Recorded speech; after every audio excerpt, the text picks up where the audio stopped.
In Australia, approximately 45% of people encounter mental health issues, with most of these being anxiety or depression. On average, 1 in 5 women and 1 in 8 men will suffer from these conditions. We interviewed a school counsellor to get some insight onto these mental health issues within young adults. So what is your role here at the school and what do you do for the students?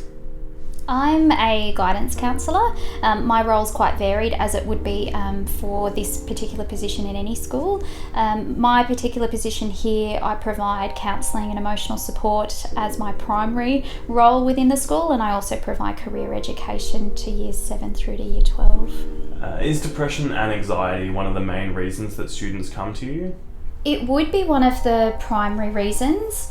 However, students don't necessarily come to me with that diagnosis to say, oh, I'm anxious or I'm depressed. So usually they present with symptoms or describe things that are going on for them that might indicate that they've got some symptoms of depression or anxiety. However, students don't often call it depression and anxiety, so they might present with concerns about how they're travelling and some of their behaviour, so changes to their behaviour and how they're feeling, but they don't often come in to say that they have depression or anxiety.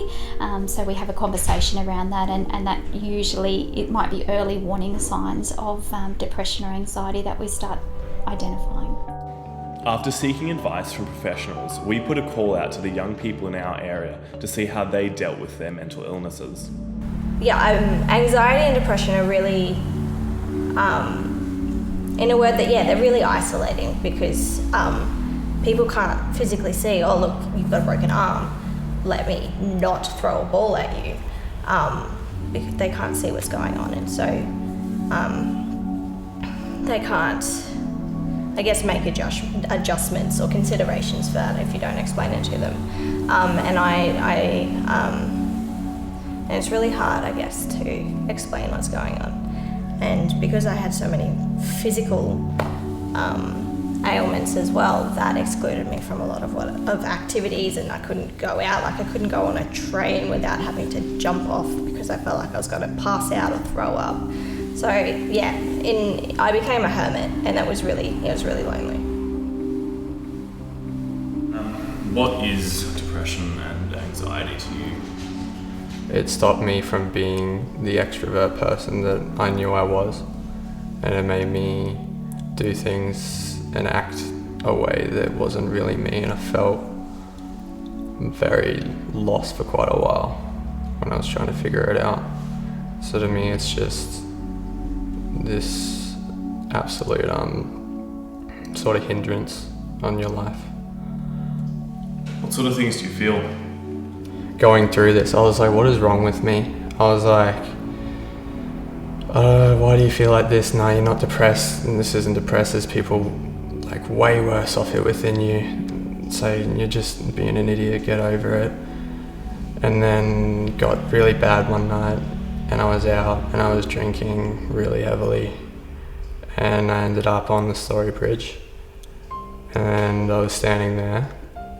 And then the next thing that happened was a police officer grabbed me and threw me to the ground. And I just burst into tears. So then they took me up the road and they said, what's going on? And I just told them a few things that had been going on. And the thing that scared me the most was I was actually about to do it. You can't keep it to yourself. You have to speak to people. Because everyone needs to be nice to everyone equally as well. Like, I know how that sounds, but you have no idea what someone's going through and how much just a conversation can help. So just anybody that is dealing with it, just urge you not to do what I did and not just sit with it, just actually seek help, because I don't know, there might not be someone there to put you off the rail if it ever gets to that point. If you or someone else could be suffering, there are plenty of places in which you can get help.